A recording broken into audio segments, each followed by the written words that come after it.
Hi everyone, आज हम पढ़ेंगे एक most important topic of costing. नाम है बेटा उसका ओवरहेड।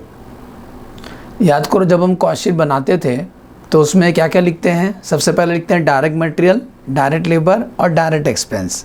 फिर आता है प्राइम कॉस्ट, उसके बाद ऐड करते हैं ओवरहेड, है ना। सबसे पहला ओवरहेड कौन सा ओवरहेड होता है? फैक्ट्री ओवरहेड, है ना। तो आज उसके ऊपर चैप्टर है, फैक्ट्री ओवरहेड के ऊपर टॉपिक है, उसी ओवरहेड का बात किया जा रहा है इस चैप्टर में। अब सुनो, जो ओवरहेड है ना वो होता क्या है, इनडायरेक्ट खर्चे को हम लोग ओवरहेड बोलते हैं, क्योंकि जो जो इनडायरेक्ट लगता है, जैसे कि इनडायरेक्ट मटेरियल है, इनडायरेक्ट लेबर है, इनडायरेक्ट एक्सपेंस है, वो सब ओवरहेड जिसको हम एग्जैक्ट मेजर नहीं कर सकते हैं। जैसा अगर एक कंपनी ने मार्कर बनाया है तो इस मार्कर जहाँ बनाया है वहाँ फैक्ट्री है, उस फैक्ट्री में मार्कर बनाते हैं, उस फैक्ट्री का मंथली भाड़ा है 5 लाख रुपया। तो मैं गया था मार्कर खरीदने के लिए, मेरे को बोल रहे थे 5 लाख रुपए का एक मार्कर में। बेटा पूरा भाड़ा मेरे से क्यों ले रहे हो? एग्जैक्ट मेजर नहीं कर सकते हैं कि इसमें कितना भाड़ा लगा है। देखो इसके अंदर मटेरियल कितना लगा है, लेबर ने काम किया है, वो सब मेजर कर सकते हैं, लेकिन जो इनडायरेक्ट खर्चे उसको एग्जैक्ट मेजर नहीं कर सकते हैं। हमें यहाँ यही सीखना है कैसे उसको मेजर करेंगे, इनडायरेक्ट खर्चे को। समझा करो, इनडायरेक्ट खर्चे को कैसा मेजर करेंगे ताकि हम प्रोडक्ट में सही तरीके से मैं ऐड कर सके। तो सुनो, अब आते हैं ओवरहेड। ओवरहेड थोड़ा टॉपिक के बाहर थोड़ा समझाने की कोशिश करता हूँ बेटा आपको। जैसा कुछ फ्रेंड लोग हैं आप लोग, तो फ्रेंड लोग बोले किधर घूमने जाते हैं, तो किधर घूमने गए, पार्टी शार्टी। तो पकड़ के चलो 5 लोग थे, 5 लोग गए किसी रेस्टोरेंट में, 1 घंटे तक खाना पीना खाए, मस्ती किए, और 1 घंटे के बाद जब वेटर, मैं था वेटर, मैं बिल लेके आया तो 5,000 रुपये बिल आया। तो बेटा जी जल्दी बताओ इसको कैसे शेयर करेंगे आप लोग? 5 लोग थे। तो सर ये तो बहुत ईजी है ना, 5,000 बिल आया, 5 लोग है तो हम लोग आपस में बोले थे जितना भी आएगा शेयर करेंगे। तो इसको डिवाइड बाय 5 किया जाएगा, तो हर एक जन देंगे 1,000 रुपया पर हेड 1,000 रुपये देंगे, बरोबर ना। अभी जो 1,000 रुपये दिए नहीं, क्या किया आपने? शेयर किया। तो शेयर करने आना चाहिए सही तरीके से। अब हर जगह डिवाइड बाय 5 नहीं किया जाएगा, हर जगह डिवाइड बाय 5 नहीं किया जाएगा। हर जगह अलग अलग मेजरमेंट होता है, हर चीज़ का अलग अलग मेजरमेंट होता है, उस हिसाब से आपको उसका चार्जेस ये करना है। तो ठीक है, तो रेस्टोरेंट का बिल है तो ऐसा शेयर कर लिया आपने, ठीक है। अब ओवरहेड में क्या होता है, टॉपिक पे आते हैं, और इससे संबंधित है इसलिए मैंने एग्जांपल दिया। ओवरहेड में, ओवरहेड क्या होता है, अभी ये मत देखो मैं जो लिखा, मैं पहले ड्राइंग के थ्रू समझाता हूँ आपको। जैसे एक बड़ी फैक्ट्री होता है, एक फैक्ट्री है, ठीक है। फैक्ट्री बहुत बड़े बड़े होते हैं, 3 किलोमीटर, 4 किलोमीटर, 5 किलोमीटर का बड़ा बड़ा फैक्ट्री होता है। तो फैक्ट्री है, फैक्ट्री के अंदर अलग अलग ऐसे डिपार्टमेंट होंगे। सुने, फैक्ट्री के अंदर अलग अलग डिपार्टमेंट होंगे। अब सोचो ये फैक्ट्री जो है ना, ये जो फैक्ट्री हम बता रहे हैं आपको, ये जो फैक्ट्री हम बता रहे हैं आपको, ये फैक्ट्री ना बेटा कार बनाती है। सुने, हियर कम द कार, वाव। तो ये फैक्ट्री कार बनाती है। क्या बनाते हैं सर जी? कार बनाते हैं। अब ये कार बनाने के लिए बहुत सारे अलग अलग डिपार्टमेंट रखे हैं कंपनी ने। कंपनी बहुत तेज़ी से कार बनाती है, हर 3 मिनट में एक कार बना देते हैं, हर 3 मिनट में एक कार बना देते हैं। इंसान तो नहीं कर सकता, इसलिए हमने मशीन लगा के रखा है। अब सुनो, आजकल लोग बेरोज़गार क्यों? रोज़गार नहीं है लोगों को, बेरोज़गार इसलिए है क्योंकि बेटा आजकल हर काम मशीन करता है, हर काम मशीन करता है। तो इंसान का ज़रूरत, इंसान का काम है बस वो स्टिकर चिटकाने के लिए बैठ, ये बटन बंद चालू करने के लिए बैठ। तो आजकल इंसान बेरोज़गार है। तो सुनो, कार हम बना रहे हैं, तो कार बनाते हैं तो कुछ प्रोडक्शन डिपार्टमेंट होते हैं, कुछ सर्विस डिपार्टमेंट होते हैं। What is production department? इनको हम नाम दे देते हैं, ये P1 है, ये P2 है। Sir P for production, P2 production department 2, P3 production department 4, P4 production department 4, S1 service department, S2 service department 2। अब P1 डिपार्टमेंट क्या करता है, जैसा कभी देखे रहेंगे मालगाड़ी पे वो गोल सा एक लोखंड का शीट लेके आते हैं, ऐसा वो सब गाड़ी बनाने के लिए यूज़ किया जाता है। तो कल अगर एक कार हमें बनाना है तो पहले हमको क्या करना पड़ता है, कार बनाने के लिए ना हमें उसका जो कवर है ना, कवर उसका जो स्ट्रक्चर है बाहर का, वो हमें पहले तैयार करना पड़ेगा। एक पतरे का शीट आएगा, शीट खुल के आएगा। अब उस शीट के ऊपर एक डिज़ाइन बना है, बड़ा सा एक हैमर प्रेस करेगा तो बराबर वो शेप में कट हो जाएगा। मतलब ये जो प्रोडक्शन डिपार्टमेंट 1 है ना, इनका काम है बॉडी बनाने का, ठीक है, बॉडी बनाने का हमारा काम है। हम केवल गाड़ी का बॉडी बना के साइड में रखते जाएंगे। बॉडी बनाया, धनाधन काम कर रहे हैं, इंसान खड़ा है, बस मशीन अपने आप कट कर रहा है, पार्ट्स बना के साइड में रख रहा है। तो ये डिपार्टमेंट का काम बॉडी बनाने का। अब जैसी बॉडी बना के हो गया, पूरा गाड़ी का खोखा बन गया। अब ये दूसरा डिपार्टमेंट को पास करेंगे। अच्छा, बॉडी जो बनाते हैं इनके पास मशीन है, इनके पास लेबर है, सबके पास जो मशीन होंगे ना, हर डिपार्टमेंट के सबका मशीन का कीमत अलग अलग होगा, सबके पास लेबर अलग अलग चाहिए रहेगा। मतलब सब जगह इक्वल लेबर नहीं चाहिए, जिसको जितना ज़रूरत है उतना ही लेबर रहेगा। तो इनके पास, जैसे एग्जांपल, इनके पास मशीन है, लेबर लोग काम करते हैं। मशीन इनके पास 10 लाख का मशीन है, इनको 5 लेबर चाहिए रहता है, ठीक है। तो इतना से लोग बॉडी बना देते हैं। जैसे ये काम कर देते तो प्रोडक्शन डिपार्टमेंट 2 का जाता है, 2 का कलरिंग काम करते हैं। गाड़ी कलरिंग करना पड़ेगा ना, कलर। तो 60-70% लोगों को वाइट कार ही चाहिए। अब ये मत समझना कि अच्छा इनके पास भी मशीन होगा, इनके पास भी मशीन होगा, इनके पास भी लेबर होगा, इनके पास लेबर का ज़रूरत, इनको कलरिंग काम करना, इनको 10 लेबर का ज़रूरत है, इनके पास ही मशीन है। क्योंकि आजकल हाथ से ऐसा पेंट का डब्बा लेके ऐसे पेंटिंग करते नहीं बैठेंगे, आजकल सब मशीन काम करते हैं। एक बड़ा सा कंटेनर है, उसके अंदर केमिकल डाल के रखा है, गाड़ी बराबर आता है, डुबकी मार के बाहर निकलता है। फिर दूसरा जो उसके अंदर है वो उसको पॉलिशिंग का काम करते हैं, तो जाके गाड़ी का कलरिंग होता है। तो इनके पास ही मशीन है, पकड़ चलो 15 लाख का मशीन है इनके पास। तो 15 लाख का मशीन है, 10 लेबर यहाँ काम करते हैं, कलरिंग का काम करते हैं। जैसे गाड़ी कलरिंग हो गया, वाइट, ब्लैक, कुछ लोग डॉन लोग हैं, उनको ब्लैक कलर चाहिए, वाइट चाहिए, अलग अलग लाल, पीला जैसा चाहिए कलर हम बना दिए। ये बनाने के बाद प्रोडक्शन डिपार्टमेंट 1 के पास गया, फिर इनके पास गया, अभी 3 के पास देंगे। 3 क्या काम करते हैं? इंजन बनाते हैं। इंजन है, वायरिंग है, हाँ उसमें इंजन है, वायरिंग है, ग्लास लगाना है, हाँ ठीक है, ये सब पूरा अंदर का पार्ट्स वगैरह फिटिंग कर रहे हैं। इंजन, वायरिंग है, चेयर और टायर हम लोग यहाँ लगा देंगे, चेयर और टायर। तो इंजन है, वायरिंग काम है, ग्लास वगैरह सब काम यहीं लग जाएगा, विंडो वगैरह, ठीक है। तो इंजन बनाना है, वायरिंग काम करना है, क्योंकि ड्राइवर बैठे बैठे पूरा कंट्रोल करेगा, ठीक है। तो वहाँ पूरा सेटअप वगैरह, स्टीयरिंग लगाना है, पूरा इनका काम है, प्रोडक्शन डिपार्टमेंट 3 का। अब इनके इंजन बनाने के लिए भी मशीन है, इनके पास मशीन महंगा है, 40 लाख का मशीन है। इनके पास लेबर का ज़रूरत ज़्यादा है, इनको 50 लेबर इनके पास काम करते हैं। अब ये गाड़ी के अंदर इंजन, वायरिंग, विंडो लगा दिए, सब कर दिए। प्रोडक्शन डिपार्टमेंट 4 को पास करेंगे। 4 क्या करता है? उसके अंदर चेयर फिट करेगा। ये लोग चेयर बनाने का काम करते हैं। अब जो चेयर बनाएंगे हम लोग, अब वो घर का लाल वाला कुर्सी तो रखेंगे ना, आगे पीछे जाएगा, तो अच्छा क्वालिटी का चेयर होता है। एसी बंद किया तो गर्मी हो रहा है, तो अच्छा क्वालिटी का चेयर होता है। तो जो चेयर होगा, 4 चेयर लगाना है, जो भी है, आगे पीछे चेयर, या 7 सीटर 5 सीटर बनाना है, चेयर लगाना है, टायर लगाना है, 6 टायर, 5 टायर, 4 तो रहेगा, एक एक्स्ट्रा उनको देना है, तो 5 टायर लगाना है हर एक कार में। तो ये चेयर बनाते हैं, टायर वगैरह बना के ये लोग फिटिंग करते हैं। तो इनके पास भी मशीन ही है, मशीन बनाते हैं चेयर, ठीक है, सब मशीन करते हैं। टायर भी मशीन बनाते हैं, इनके पास भी लेबर होगा, तो इनके पास भी मशीन है, 30 लाख का मशीन है, और इनको लेबर का ज़रूरत पड़ता है आसपास पकड़ चलो 20 लेबर इनको लगता है। ये सब चारों ने मिल के एक अच्छा कार बना के तैयार कर दिया, होंडा क्रेटा।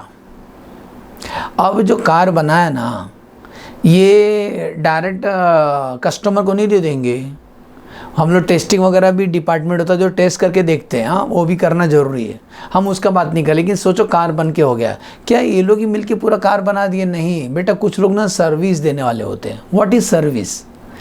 सर्विस का मतलब ये इन चारों प्रोडक्शन डिपार्टमेंट को कुछ लोग मदद करेंगे, हेल्प करेंगे। जैसे कि अब ये लोग चारों, ये देखो यहाँ 5, 10, 50, 20, 100 में होंगे। सोचो, अभी मैं कम एग्जांपल लिया, तो 10, 5, 15, 15, ये 20 और ये 50, ये जो इतना लेबर है अंदर काम कर रहे हैं, खाना खाने के लिए किधर तो जाएंगे ना, खाना टिफ़िन नहीं लेके आते हैं, तो अंदर एक डिपार्टमेंट है, ये लोग सर्विस देते हैं। जैसे कैंटीन है, क्या है सर जी, कैंटीन है।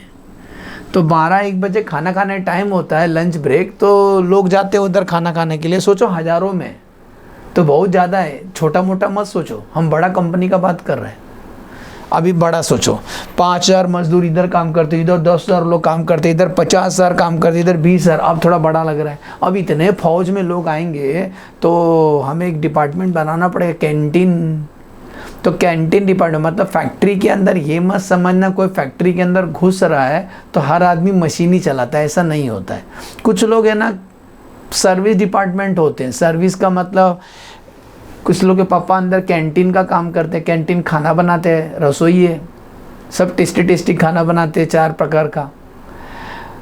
कुछ लोग मुझे ऐसे भी मिले फैक्ट्री में, जो मैंने पूछा आप क्या काम करते हैं, मशीन चलाते हैं? नहीं, बोला हम लोग मशीन नहीं चलाते, हम लोग अकाउंटेंट है, क्योंकि इतना वर्कर है, इनका पगार बनाना पड़ेगा ना महीने का आखिरी को कितने किसको कितना पगार देना है, हिसाब किताब, अकाउंटिंग। तो कुछ लोग अकाउंटिंग काम करते हैं, अकाउंटिंग। तो बेटा ये लोग क्या दे रहे हैं, और भी होते हैं, मैं एक डेमो दे रहा हूँ। ये लोग क्या कर रहे हैं, ये लोग को सर्विस ही दे रहे हैं। क्या खाना बनाए खुद ही खा रहे हैं? नहीं, ये लोग इनको सर्विस दे रहे हैं। कैंटीन वाले नहीं होते थे तो ये लोग क्या होंगे, भूखे मरेंगे। फिर बेटा खाना खाने के लिए किधर जाएंगे, सबके घर सब लोग फ्रेश खाना नहीं लेके आ पाते हैं, तो कुछ लोग कैंटीन में खाना खा लेंगे। अकाउंटिंग, अगर अकाउंटेंट नहीं होते थे तो बेटा इनका हिसाब किताब कैसे होगा, महीने का आखिरी को पगार भी तो देना है ना। तो बेटा उनका हिसाब किताब के लिए हमें कुछ डिपार्टमेंट बनाना पड़ेगा, अकाउंटिंग, जो इनका हिसाब किताब करे। तो हम आपको बोल रहे हैं तो ये प्रोडक्शन डिपार्टमेंट है, सर्विस है, सर्विस देते हैं, हम आपको सर्विस देते हैं। और अच्छा एग्जांपल आपको थोड़ा समझाता हूँ। सर्विस का मतलब जैसे कि वो देखे मूवी देखते हैं ना, मूवी, तो मूवी में कोई मूवी ले लो आपका फेवरेट, उसमें 4-5 लोग को दिखाते हैं, तो हमको लगता है कि मूवी ये लोग ही नहीं बनाए। नहीं बेटा, ये लोग तो नौटंकी करने वाले लोग हैं, कठपुतली है, जैसा नाचने बोलेंगे वैसा नाचते हैं।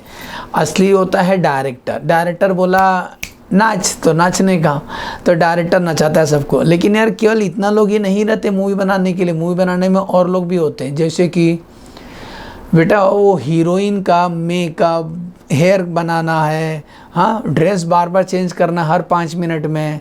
अच्छा ये लोग 6 महीने से मूवी बना रहे हैं, कभी सोचा है ये लोग कैमरामैन कितना हो? कम से कम 100 आदमी तो कैमरामैन थे, लाइट दिखाने के लिए 50 लोग थे, खाना किधर खाएंगे, हिसाब किताब। तो बेटा कुछ लोग सर्विस देने वाले थे। कभी देखो कहाँ स्टूडियो, कहाँ शूटिंग वगैरह होता है ना, तो बेटा एक गाना भी बनाते हैं ना, उसमें कम से कम 500 लोग रहते हैं, उनका नाम कभी नहीं आता है। तो मतलब मैं ये बोल रहा हूँ जो मूवी बनाते हैं वो उनका हम 3 घंटे में 2.5 घंटे में जो मूवी में दिखता है वो नहीं होता है, असली होता है बाद में मूवी ख़त्म होने के बाद लगातार 10 मिनट तक नाम लिख के आता है वो लोग का। कौन रहते हैं वो लोग? ये लोग सर्विस देते हैं, लाइन से नाम लिख के आता है।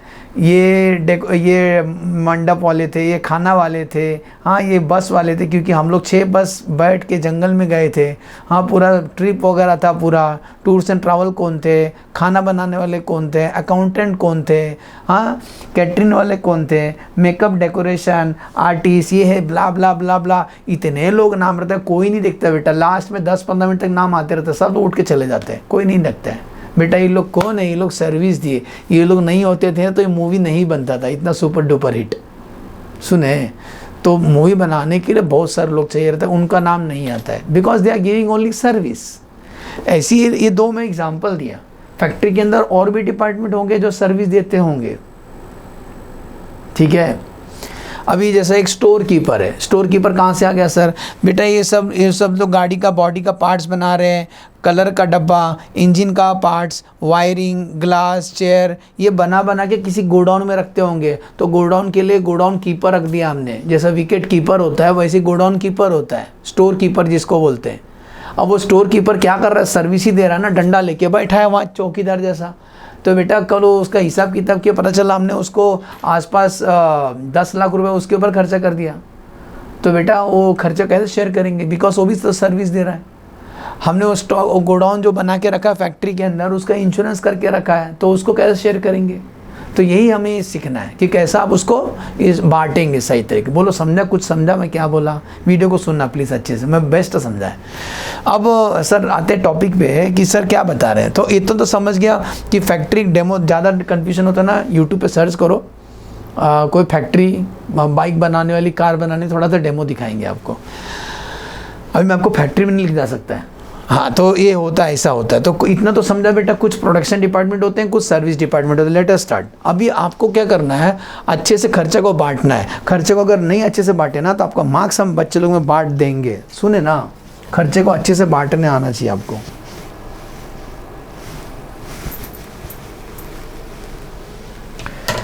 सुनो, तो आपको खर्चे को अच्छे से बांटने आना चाहिए। एक सेकंड ना, प्यास लगा।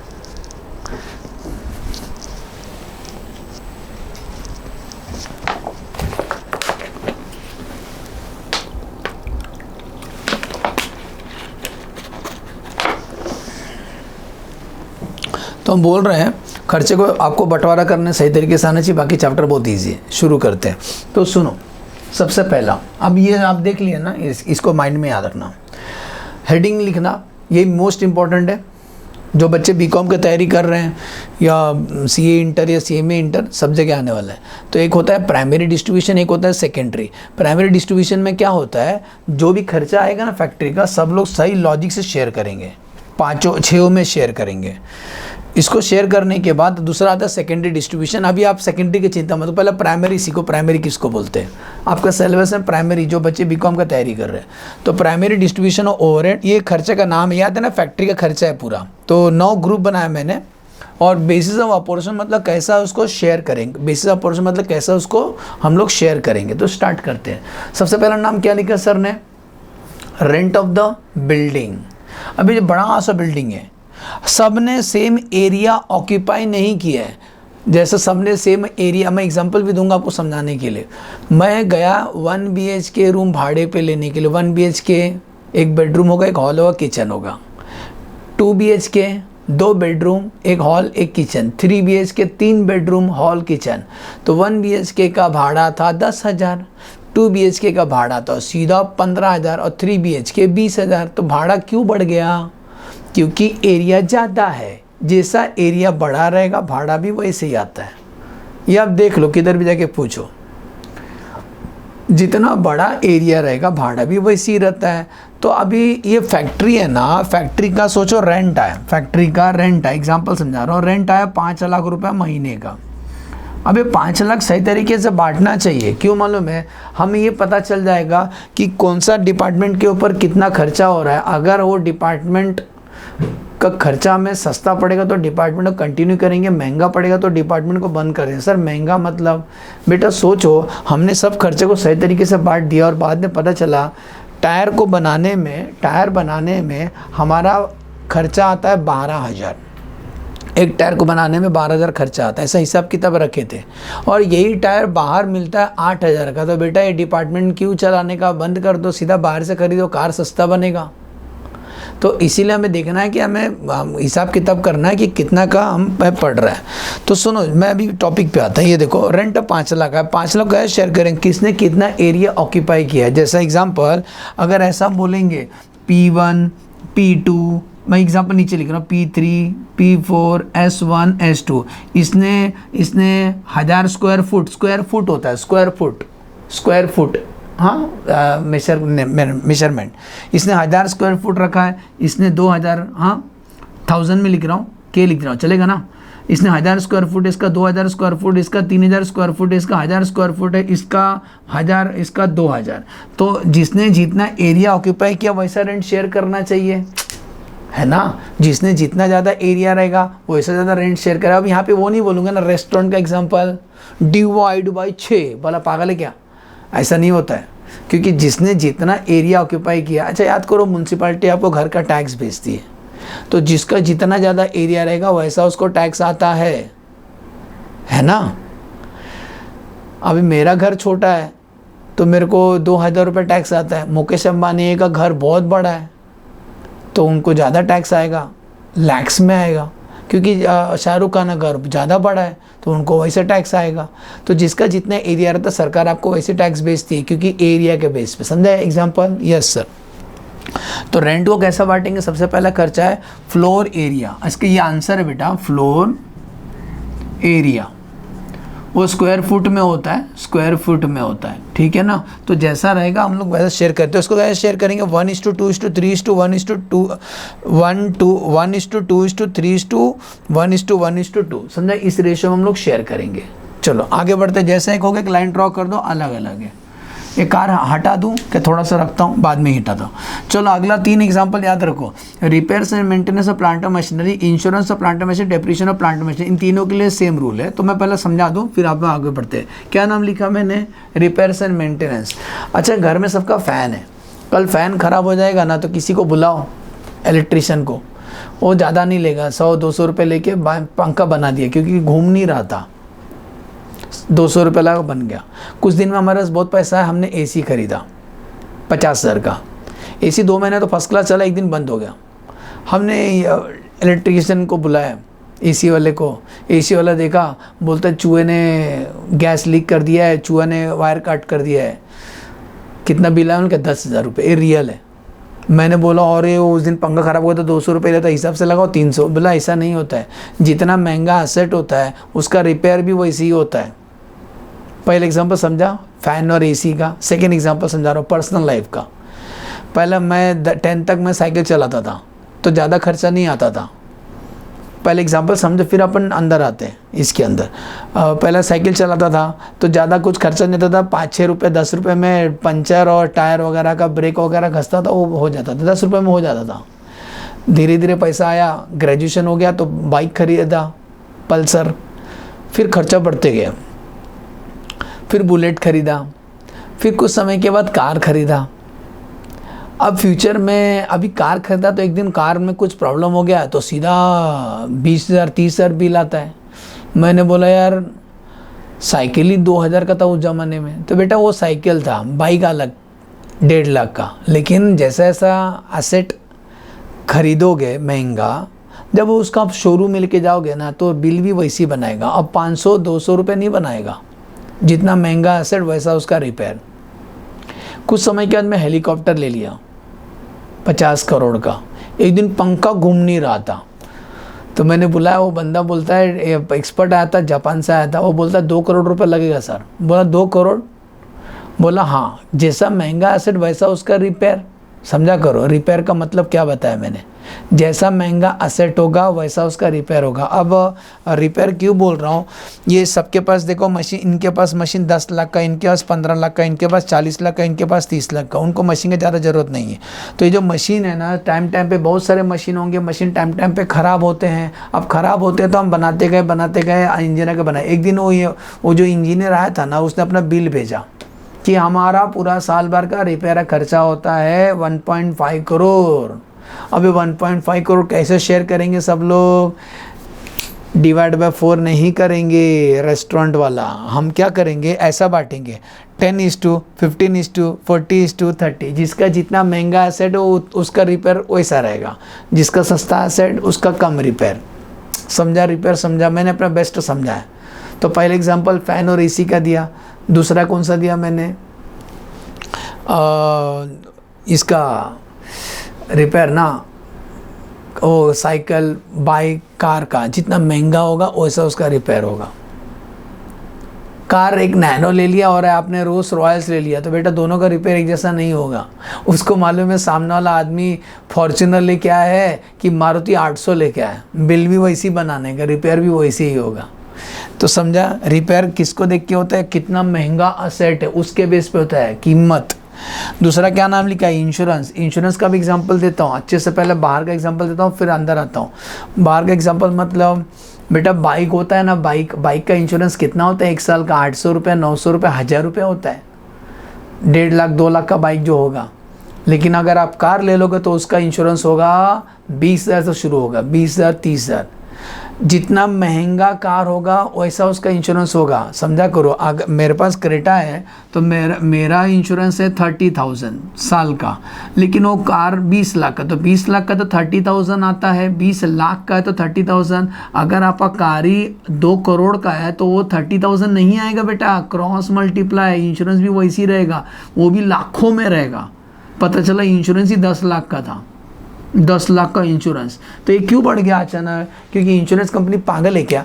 इंश्योरेंस कंपनी क्या सोचती है, कल ये कार एक्सीडेंट हो गया तो बेटा हमको 2 करोड़ का कार देना पड़ेगा, तो वैसे इंश्योरेंस भी वैसे लेने का। जितना महंगा एसेट उतना ज़्यादा इंश्योरेंस, जितना सस्ता एसेट उतना कम इंश्योरेंस। बोलो समझा? अरे यार, बाइक का इंश्योरेंस कम होता है, कार का इंश्योरेंस ज़्यादा रहता है, हेलीकॉप्टर का इंश्योरेंस और भी ज़्यादा रहेगा। इसका मतलब आप कीमत देखते हो कितना महंगा एसेट है। तो इंश्योरेंस में भी कीमत देखने का, 15 लाख वाला 40 लाख वाला ज़्यादा इंश्योरेंस देगा, 15 लाख वाला कम, 10 लाख वाला और कम, 30 वाला उतना ही देगा अपने हिसाब से। डेप्रिसिएशन बेटा, आज हम एसेट प्रोडक्ट बनाते हैं मशीन से। अभी जो मशीन हम जो यूज़ कर रहे हैं प्रोडक्ट बनाने के लिए, ये मशीन का कुछ तो लेना पड़ेगा ना, डेप्रिसिएशन। मशीन का पैसा पूरा नहीं लेंगे, हम उसका डेप्रिसिएशन लेते हैं। अब जो डेप्रिसिएशन कैसे लेते हैं, जितना महंगा एसेट होगा वैसा डेप्रिसिएशन लेते हैं। मैं एग्जांपल आता हूँ, पहला बाहर का एग्जांपल, दुनिया के बाहर चलते। पहले आप रिक्शा से किधर जाते हैं तो आपसे कम चार्ज लिया जाता है। आप कार से जाते हैं, एसी में एसी चालू करके लेके गया था, थोड़ा ज़्यादा चार्ज लगेगा। आप ट्रेन से गए थे, ट्रेन में भी अलग अलग होता है, एक स्लीपर होता है, एक एसी होता है, 3 AC 2 AC।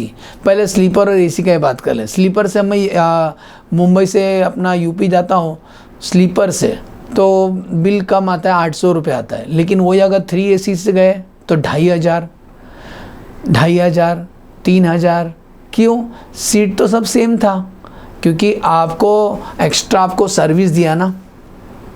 तो ट्रेन का जो चार्जेस है, ट्रेन और एरोप्लेन का कंपैरिजन करते हैं, ट्रेन सस्ता है, एरोप्लेन महंगा है, वो आपको जल्दी पहुंचाता है, उसीलिए उसका चार्जेस ज़्यादा रहता है। तो आप ट्रेन से गए तो 2,500 रुपये लगा, एरोप्लेन से गए तो 7,000 रुपये लिया उसने। क्यों? डेप्रिसिएशन वैसी रहेगा, जितना महंगा एसेट वैसा उसका डेप्रिसिएशन। सुने, जितना महंगा एसेट, आप ओला उबर से आते हैं, किधर ट्रैवल करते, देखो आप ऑटो बुक करो तो कम रहता है, कार बुक करोगे तो ज़्यादा रहता है, क्योंकि कार में लेके जा रहे हैं आपको एसी भी चालू करके, तो आपका डेप्रिसिएशन भी वैसे ही लेंगे, चार्जेस बढ़ जाएगा। तो तीनों के लिए आज आंसर देते हैं। तीनों के लिए आंसर है रस है ना, र, cost of plant and machinery, जिसको बोलते हैं value of plant and machinery. किसका कॉस्ट ज़्यादा है वो ऐसा शेयर करेगा। बोलो समझा? ये हटा दो, ये पार्ट में अभी थोड़ा सा, हाँ, ये बस आप इमेजिन करना अभी।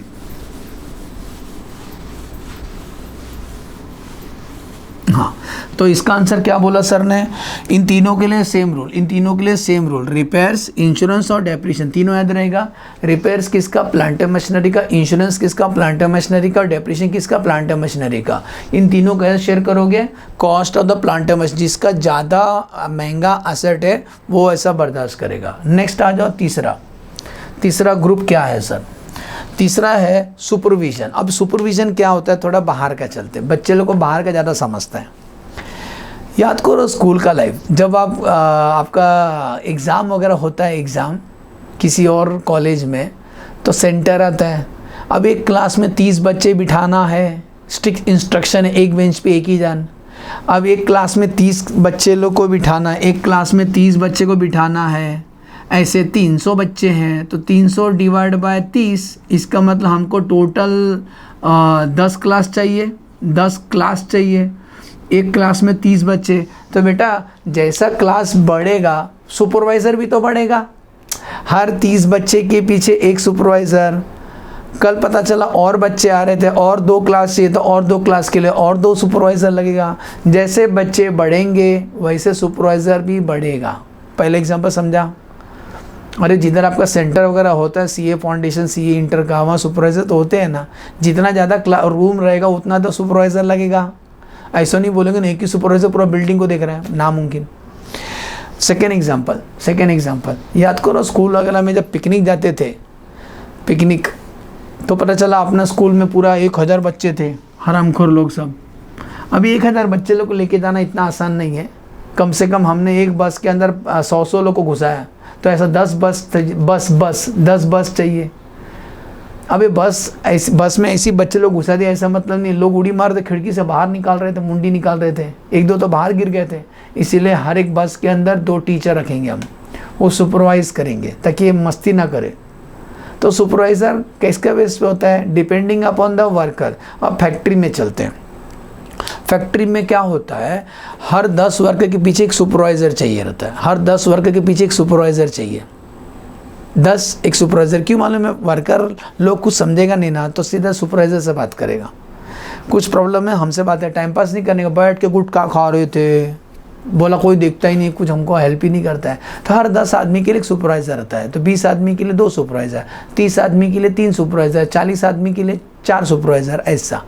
तो सुपरवाइज़र किसके बेस पे होता है? Number of worker. ये देखो इंसान बनाया मैंने, इंसान बना लो आप भी, मतलब जितने ज़्यादा इंसान होंगे वैसा वो हम लोग शेयर करेंगे, नंबर ऑफ वर्कर का रेशो में शेयर करेंगे।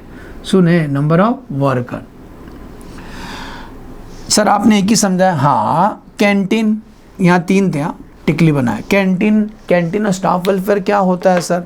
कैंटीन का मतलब अभी क्योंकि ये सर्विस ही दे रहे हैं ना। अब ये सोचो जो ड्राइंग बनाया था कैंटीन का, ये कैंटीन, अब यहाँ पे मैं वर्कर बनाया था ना, जैसे यहाँ 5 है, इधर 20 है, उधर 50 है, इधर 40 है, तो ये वर्कर सब जाते होंगे कैंटीन में खाना खाते होंगे। तो कल कैंटीन वाले ने पूरा साल भर का बिल भेजा, कैंटीन वाले बोलते हैं 12 लाख हुआ, तो 12 लाख को ये 4 में नहीं डिवाइड किया, 4 क्या 6 लोग हैं, तुम लोग भी तो खाते होंगे, 6 में 12 डिवाइड बाई 6 नहीं करेंगे तो 2 लाख 2 पे तो सब लोग, तो ऐसा नहीं होता है। जिस डिपार्टमेंट में ज़्यादा वर्कर होंगे वो कैंटीन का बिल ज़्यादा देगा, जिस डिपार्टमेंट में वर्कर कम होंगे वो कैंटीन का बिल कम देगा, समझे?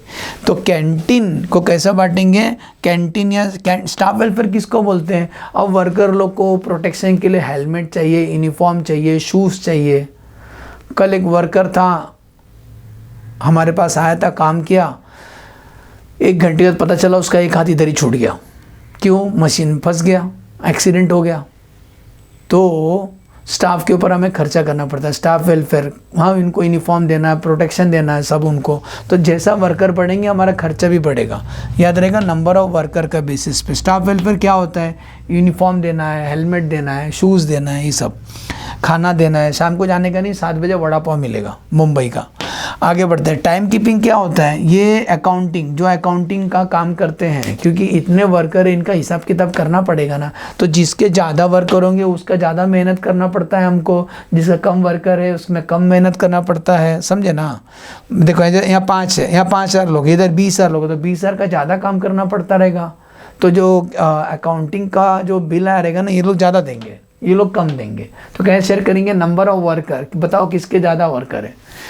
ठीक है, तीनों याद रहेगा। नाम बोलो, क्या क्या बोला मैंने? सुपरवाइज़र, कैंटीन, स्टाफ वेलफेयर, और तीसरा टाइम कीपिंग एंड अकाउंटिंग। ठीक है, पर्सनल ऑफिस उसी को बोलते हैं टाइम कीपिंग, विकेट कीपिंग नहीं। टाइम कीपिंग मतलब accountant who keep maintain records of the time worked by the worker, accountant who keep records of time worked by worker, time keeping. कैसे बटोगे? Number of worker में। आगे बढ़े बेटा, हटा दो ये, बचाओ। वीडियो पूरा है, कोई एडिटिंग नहीं किया हूँ, डायरेक्ट अपलोड कर दो। चलो आगे बढ़ते हैं। नंबर 4 क्या है? इंश्योरेंस और स्टॉक। इंश्योरेंस और स्टॉक, जैसे मैंने बताया, ये जो सबका एक गोडाउन हमने बना के रखा फैक्ट्री में, हाँ फैक्ट्री में स्टोर बोलते हैं इसको। तो इसी के अंदर सबका स्टॉक है, जैसे गाड़ी का पार्ट्स है, इंजन है, टायर है, हाँ टायर है, ग्लास है, विंडो है, ओके, सब स्टॉक इसी के अंदर रखा है। तो जो भी आपने स्टॉक रखा है, अभी इस गोडाउन का आप इंश्योरेंस तो करोगे ना, क्योंकि 100 करोड़ का माल रखे हो आपने, 100 करोड़ का, किसके भरोसे छोड़ के जा रहे हो? तो आपने इस गोडाउन का इंश्योरेंस करा के रखा। अब इंश्योरेंस वाले ने बिल भेजा, तुम्हारा इंश्योरेंस प्रीमियम इतना होता है, कैसे शेयर करेंगे? तो देखा जाएगा इसके अंदर किसका एसेट ज़्यादा महंगा है, वो ज़्यादा इंश्योरेंस बर्दाश्त करे। किसका एसेट, जैसा मुझे बताओ, टायर महंगा होता है कि इंजन महंगा होता है? इंजन महंगा होता है तो ज़्यादा इंश्योरेंस देगा, टायर वाले कम देंगे, चेयर वाला उससे भी कम देंगे। सुने। तो जिसका एक गोडाउन है, गोडाउन के अंदर सब लोग ने अपना स्टॉक रखा है, तो देखेंगे 4 लोग हैं, चारों में देखा जाएगा किसका स्टॉक सबसे महंगा है, वो ज़्यादा इंश्योरेंस देगा। समझा? एग्जांपल बताऊं, P1, P2, P3, P4। अब P1 का जो स्टॉक है ना वो 50 लाख का है, P2 का जो स्टॉक है ना 40 लाख का है, इसके पास 30 लाख का, इसके पास 10 लाख का है। तो ये जो स्टॉक का कीमत है ना, वो जो इंश्योरेंस का पैसा आएगा ना उसको इस रेशियो में शेयर करेंगे। समझा? इसीलिए इसका आंसर लिखेंगे इंश्योरेंस स्टॉक कैसे शेयर करेंगे, स्टॉक वैल्यू में। स्टॉक वैल्यू समझते हैं ना, वैल्यू मतलब रुपीस, किसका कितना महंगा स्टॉक है वैसा वो इंश्योरेंस का बिल बर्दाश्त करेगा। अगला पॉइंट क्या है बेटा जी, लाइटिंग। याद करो बेटा, घर पे जो लाइट अपना होता है, ये लाइट होता है नॉर्मल, घर पे जो जलता लाइट होता है, तो लाइट का बिल कैसे आता है, लाइट का बिल कैसे आता है? याद करो, पूरा भारत में सबका लाइट बिल एक जैसा नहीं आता, जो जितना ज़्यादा जलाता है इलेक्ट्रिसिटी वाले वैसा उसको बिल भेजते हैं, यूनिट के बेस पे आता है। जिसने जितना ज़्यादा यूनिट कंज्यूम किया वो ज़्यादा बिल बर्दाश्त करेगा, कम यूनिट तो कम बर्दाश्त करेंगे। तो लाइटिंग कैसे शेयर करेंगे? और बेटा जो लाइट सब लोग यूज़ करते होंगे ना उस फैक्ट्री में, अभी मैं इरेज कर दिया, फैक्ट्री में सब लोग लाइट यूज़ करते होंगे, लाइट नॉर्मल हो उजाला वगैरह की, उसका बात किया जा रहा है लाइटिंग। तो लाइटिंग कैसे बांटेंगे, number of light point, number of light point. Lighting कैसा बांटेंगे, number of light point. Sir नहीं दिया रहेगा तो एरिया में बांटना है। अगर लाइट पॉइंट नहीं दिया रहेगा तो एरिया में बांटना है। क्यों? लिख लो एक्स्ट्रा स्लैश मार के, नहीं दिया रहेगा तो एरिया में बांटना है। क्यों? जिसका ज़्यादा बड़ा एरिया रहेगा उसको ज़्यादा लाइट लगता है। अच्छा, मेरा घर में हॉल में 2 लाइट लगता है, लेकिन डीमार्ट में 2 लाइट से काम चलेगा क्या? नहीं, डीमार्ट में 500 लाइट लगाए थे। मैं यहाँ से सीधा वानखेड़े स्टेडियम गया, डे नाइट मैच था, नाइट वाले को एक 100 वाट का बल्ब लगाया, कुछ दिख नहीं रहा था, ऐसा नहीं लगता। उधर इतना ज़्यादा लाइट लगेगा कि आप सोच नहीं सकते। इसका मतलब जितना ज़्यादा एरिया रहता लाइट भी तो वैसे लगता है। तो इसीलिए याद रखो, नॉर्मल लाइटिंग को बांटते हैं लाइट पॉइंट में, नहीं रहेगा तो एरिया में बांटने का। ओके, मैं नहीं लिख रहा हूँ लेकिन आप याद रखो। अगला क्या है बेटा जी, पावर किसको बोलते हैं सर? इसको बोलते हैं बेटा जी पावर। ये देखो, ये आजकल आप किधर देखो पहाड़ वगैरह पे ऐसा खंबे दिखते हैं, देखो दिखता है ना, अरे ऐसा नहीं होता है, ये पावर होता है, हैवी होता है, ये इसी को हम बोलते हैं पावर। ये किधर यूज़ होता है? पहली बात तो ट्रेन चलाने के लिए यूज़ होता है। ट्रेन को चलाने के लिए बहुत ज़्यादा पावर चाहिए रहता है, कम से कम 25,000 वाट। इसीलिए लिखा रहता है हाथ नहीं लगाने का ऊपर चढ़ने के बाद, नहीं तो वाट ही बैठेगा आपका। जैसा वो मच्छर आप फोड़ते हैं ना रैकेट से फूट, वैसे ही वो रेलवे वाले आपको फोड़ेंगे अगर वो वायर को छू दिए तो, उधर ही 1 सेकेंड में ब्लास्ट हो जाएंगे। क्योंकि वो छोटा मोटा लाइट नहीं है, बहुत हैवी पावर है उसके अंदर, दूर से आपको खींच लेगा। वायर इधर और इधर मस्ती करते खींच लेगा बेटा, ख़त्म। तो बेटा बहुत हैवी रहता है। दूसरा वो पावर किधर यूज़ होता है, ये जो पहाड़ वगैरह पे दिखता है, आप गांव वगैरह जाते हो तो देखो बहुत सारा दूर दूर तक दिखते रहता है। कहाँ जा रहा है बेटा? बड़े बड़े इंडस्ट्रीज़ को दिया जाता है। इंडस्ट्रीज़ को चलाने के लिए, बड़े बड़े मशीन को चलाने के लिए पावर लगता है, लाइट नहीं। लाइट हल्का नॉर्मल अपना घर में लाइटिंग होता है, पावर नहीं चाहिए रहता है। कभी घर का लाइट पे शॉक वगैरह खाएंगे तो आप चिंता मत करो, मरोगे नहीं, क्योंकि उसका ताकत कम किया है फ्यूज़ लगा के। लेकिन वो खंबे से आप मस्ती कर रहे थे, खंबे का लाइट बहुत पावरफुल रहता है, सीधा उड़ा देगा आपको। ओके, खंबे का लाइट बहुत पावरफुल रहता है। तो पावर को कैसा बांटना है बेटा? हॉर्स पावर ऑफ मशीन में। सर घोड़े का power? Horse power of the machine का मतलब होता है कि इसके पास कितना पावर का मशीन है। मशीन को मेजर करते हैं, उसको बोलते हैं हॉर्स पावर। मशीन को जब मेजर करते हैं उसको बोलते हैं हॉर्स पावर। जैसा बाइक होता है ना, बाइक का मेजरमेंट होता है सीसी से, कितना ज़्यादा सीसी रहेगा उतना ताकत है बाइक के अंदर, कार के अंदर। वैसी मशीन को मेजर करते हैं हॉर्स पावर में। तो जिसका ज़्यादा पावर रहेगा उसको ज़्यादा पावर लगता रहेगा। तो मैचिंग याद रखो, पावर हॉर्स पावर ढूंढने का। पावर को कैसे बांटेंगे? Horse power of the machine में, किसके पास कितना हॉर्स पावर का मशीन है। ठीक है। अच्छा सर, कभी कभी ये नहीं दिया रहेगा तो हॉर्स पावर, तो स्लैश मार कर लिख दो, एक्स्ट्रा लिख देता हूँ आपके लिए। नहीं दिया रहेगा ना, बाकी यहाँ लिख रहा हूँ एक खंभे को थोड़ा हटा दो। अगर ये नहीं दिया रहेगा ना, अगर ये हॉर्स पावर, पहला प्रेफरेंस हमेशा इसी को देने का। अगर हॉर्स पावर नहीं दिया रहेगा तो नंबर ऑफ मशीन का रेशियो में बांट देना, नंबर ऑफ मशीन, ये second preference, second importance. Number of machine का मतलब हो सकता है सबके पास सेम पावर का मशीन है, लेकिन कुछ लोग ने 2 मशीन लगाया है, कुछ लोग ने 3 लगाया है, कुछ लोग ने 5 लगाया, तो जिसने 5 लगाया वो ज़्यादा पावर खींचता होगा, जो 2 लगाया रहेगा वो कम पावर खींचता है ना। सबके पास सोचो सेम एसी है 1 टन का, लेकिन कुछ लोग ने एक घर में 6 एसी लगाया, कुछ लोग ने 2 लगाया, तो पावर भी तो वैसे घिसता होगा, वैसी वही लॉजिक है। तो नॉर्मली कैसा बांटोगे, horse power of the machine में बांटना, नहीं रहेगा तो नंबर ऑफ मशीन में बांटना। सर ये भी नहीं रहेगा तो वैल्यू ऑफ द मशीन में बांटने का, वैल्यू, लेकिन पेपर नहीं छोड़ने का, वैल्यू ऑफ मशीन में बांटना, थर्ड प्रेफरेंस, थर्ड इंपॉर्टेंट। 3 लिखा हूँ, याद रहेगा। पहला हमेशा हॉर्स पावर मिल जाएगा, 99% हॉर्स पावर में बांट, नहीं रहेगा तो मैं बोल रहा हूँ। आगे बढ़ता हूँ। अब आते हैं मटेरियल हैंडलिंग। मटेरियल हैंडलिंग का मतलब होता है ये जो मटेरियल वगैरह रखते हैं वेट के हिसाब से उसको मेंटेन करना पड़ता है। तो आ जाओ, मटेरियल हैंडलिंग कैसे बांटेंगे, weight of the direct material, weight of direct material, है ना। जैसे रेलवे से कोई सामान अगर आप लेके जाते हो, किधर गांव लेके जा रहे हो, कहीं दूर लेके जा रहे हो, तो उसका वेट के हिसाब से चार्जेस होता है, वेट वैसी है। अगर मटेरियल को आप चाहते हो सामान के रखने का फैक्ट्री में, तो जिसका जितना महंगा वजन मटेरियल रहेगा वैसा वो बिल भरता है। Weight of the direct material में बांटेंगे। अगला है 3-7 में है, 8 वाला पॉइंट सुनना, 3 एक साथ। एक का नाम है कंपनसेशन, ESI और इनडायरेक्ट वेजेस। पहले समझाता हूँ कंपनसेशन टू वर्कर। ये बताओ फैक्ट्री के अंदर जो वर्कर होते हैं सबका पगार एक जैसा नहीं होता है। एक आदमी सुपरवाइज़र था, चौकीदार था, उसका पगार है 10,000, सुन रहे हैं। एक आदमी ना चौकीदार है, तो उसका पगार, जो चौकीदार है ना उसका पगार 10,000 है, और एक आदमी इंजीनियर है उसका पगार 80,000 है। तो क्या दोनों का पगार सेम है? नहीं। तो चौकीदार का पगार 10,000 है, इंजीनियर का पगार 80,000 है, तो कल ये लोग रिटायर होंगे या इनको कंपनसेशन देना होगा, तो चौकीदार को कम कंपनसेशन मिलेगा, इंजीनियर साहब को ज़्यादा मिलेगा। तो जिसको पगार जैसा रहता है कंपनसेशन भी वैसे मिलता है। कल सोचो चौकीदार हार्ट अटैक आके उधर ही मर गया कुर्सी पे, तो इसको कंपनसेशन हमने दिया 5 लाख रुपया, लेकिन इंजीनियर साहब भी घर नहीं पहुंचे, इंजीनियर साहब इधर ही मशीन के नीचे फंस के मर गए, तो इनको हमने कंपनसेशन दिया 12 लाख रुपया। इसका मतलब जैसा पगार आता है कंपनसेशन भी वैसी मिलता है। इसको बोलते हैं compensation two worker.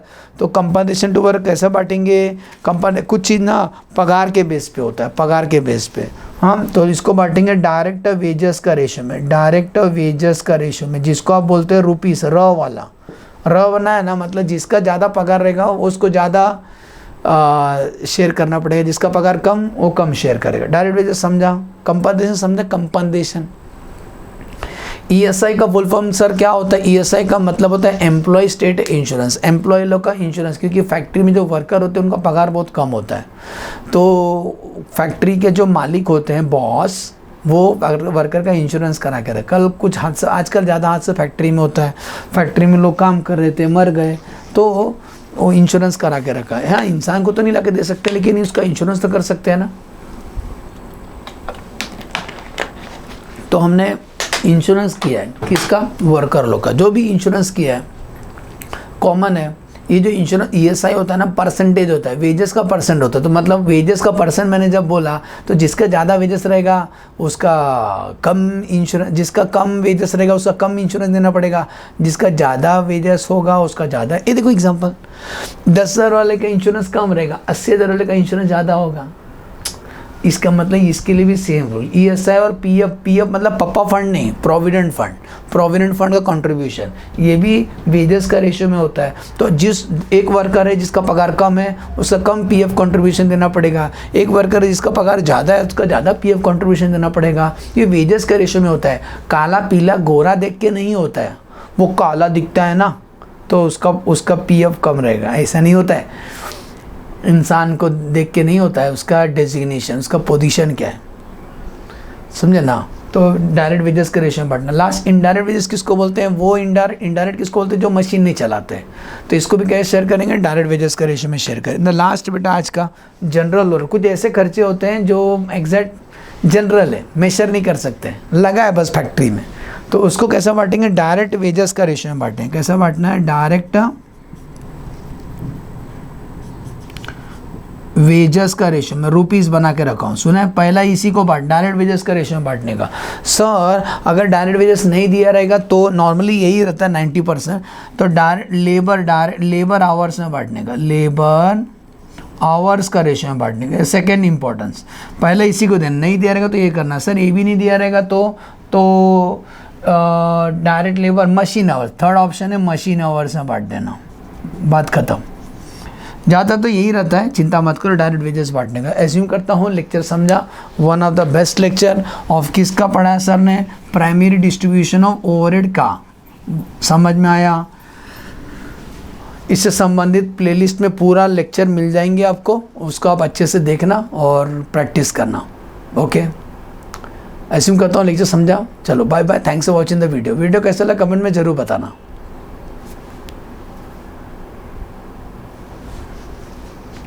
Bye bye.